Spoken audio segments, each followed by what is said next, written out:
Cool. Hello again. I suppose I'm supposed to be doing these episodes weekly, or at least football and other weeks will weekly. However, because of how the fixtures are dropping and the fact that there will be midweek games for the semi-finals, I feel like I need to go over my quarterfinals, have a bit of a look into England now, maybe sort of have a look at sort of potential predictions going into the semi-finals as well. So I'm going to go through all of the games first. I'm going to leave England till last because obviously that's the area that I'm going to focus on a lot more. Straight away into it, we've got Spain and Germany, which many people believed would be an ideal final, as these are two of the, based on performances, two of the best teams in the competition at the moment. Now, in my predictions, I leaned towards Spain, only slightly. So I'm happy to say I've got that one right. It took extra time to eventually get there. It could have been sort of the flip of a coin. I think both teams had chances to score more. I mean, after Spain sort of got the second goal, Nicholas Füllkrug, who was brought on, managed to hit the woodwork. I'm starting to feel a little bit sorry for him sometimes because every time I see him play, he's always making a difference and seems to be a good, strong number 9. However, he doesn't seem to start regularly for Germany, partly down to potentially how Havertz plays and brings other people into play.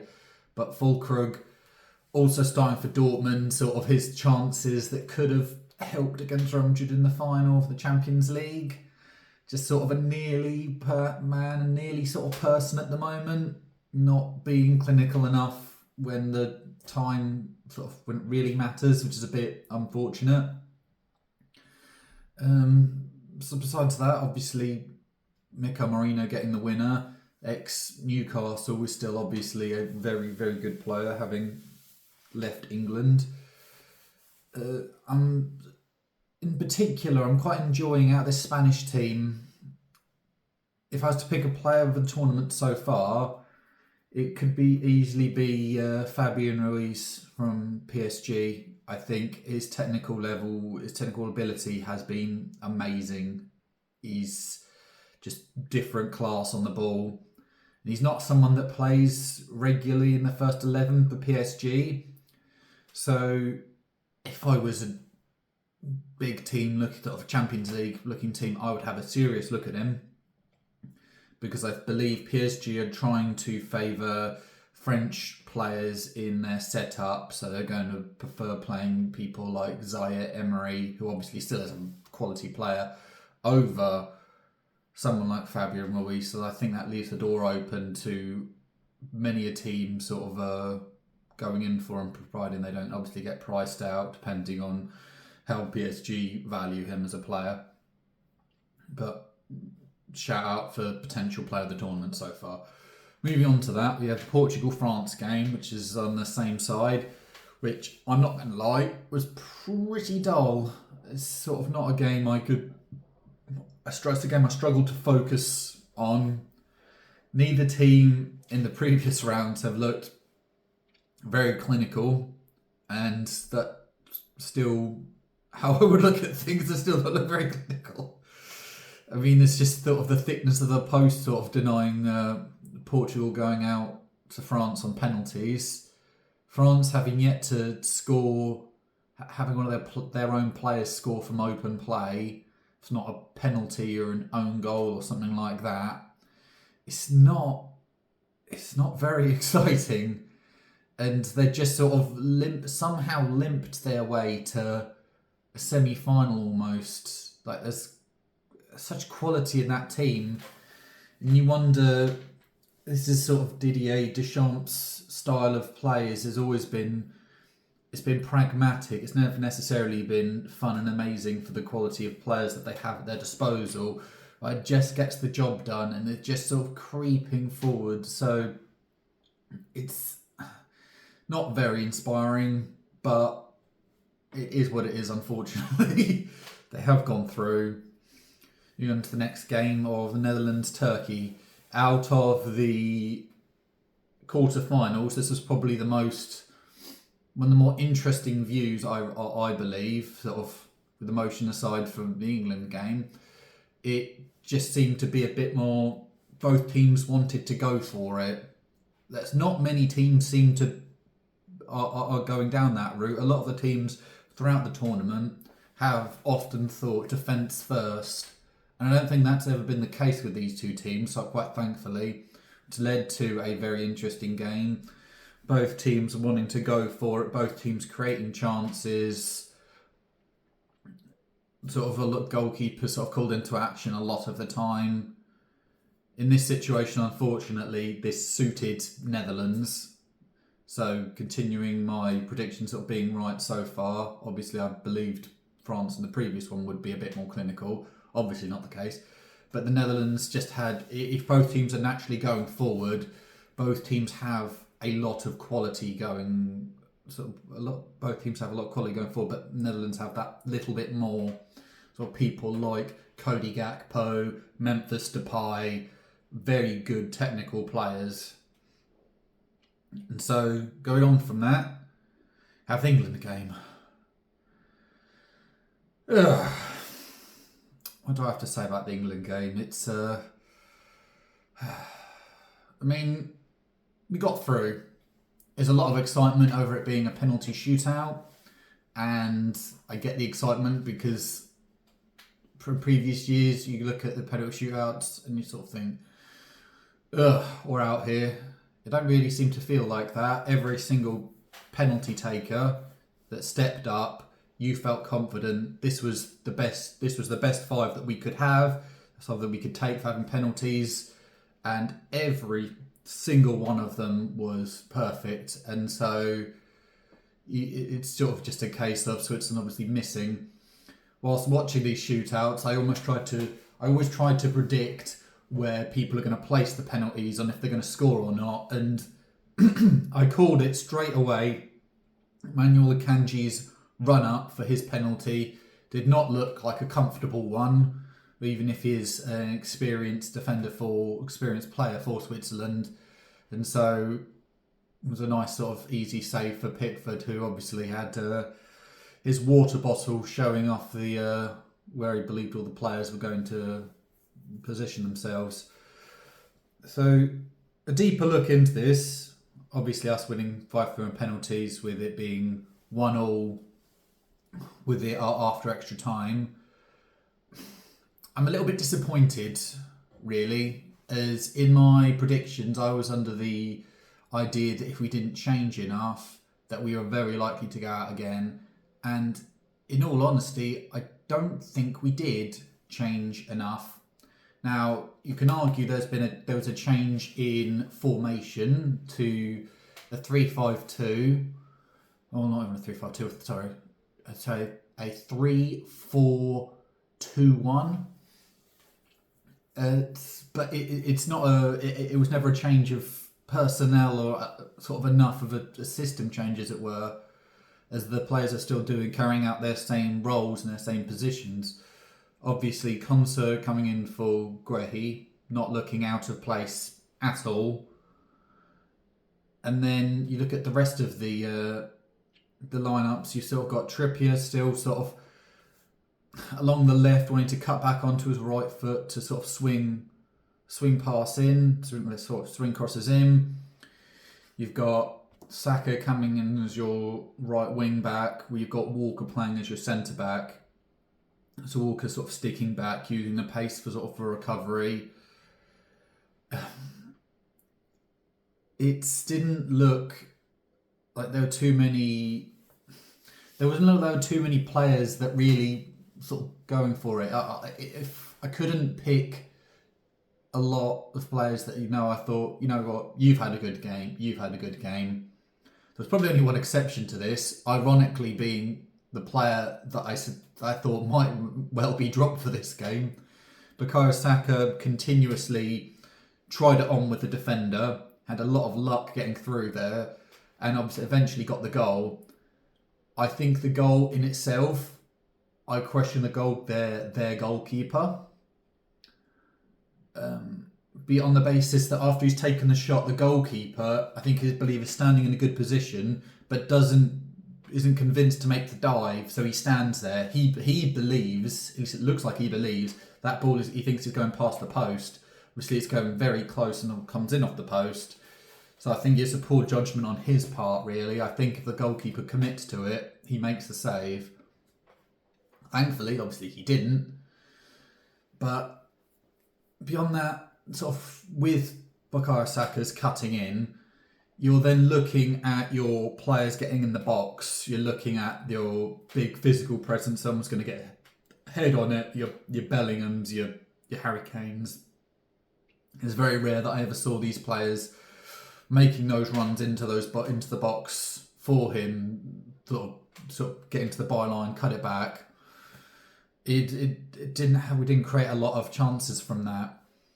Now, what's been so frustrating, and I think it's making me want to hit my head against a wall a little bit, is Phil Foden at the moment.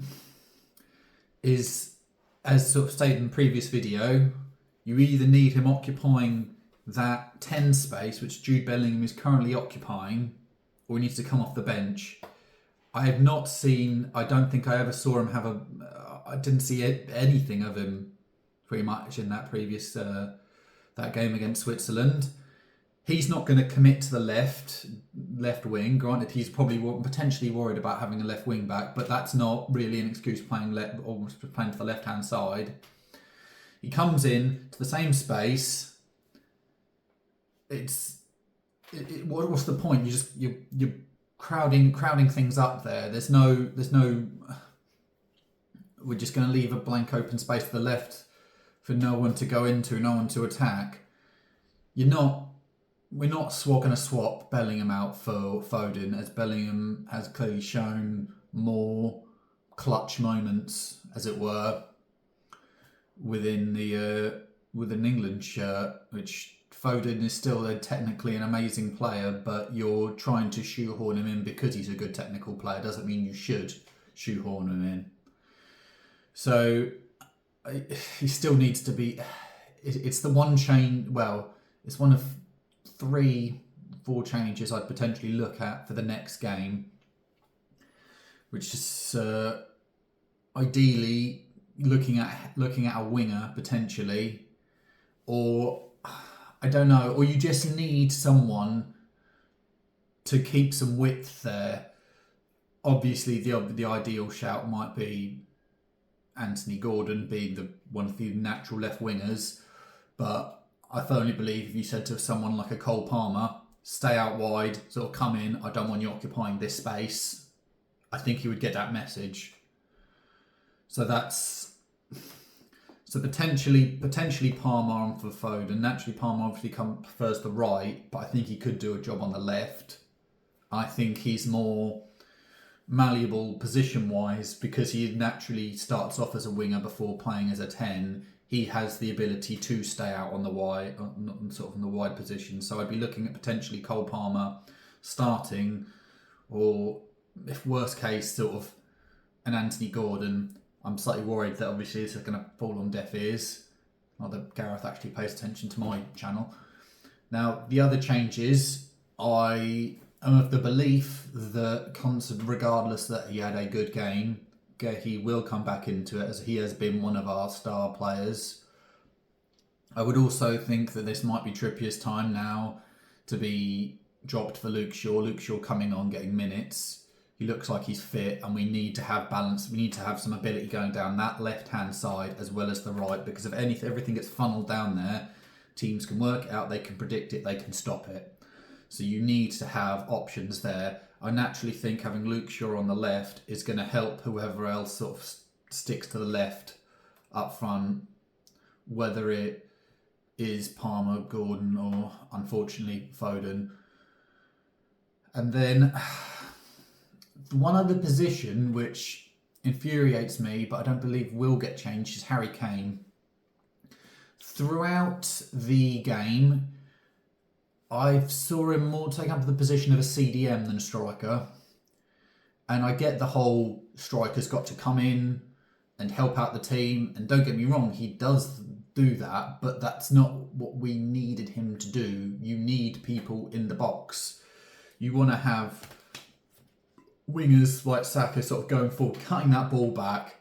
Nice, easy, tap in, there you go. You'd someone potentially launch that ball in, attack it.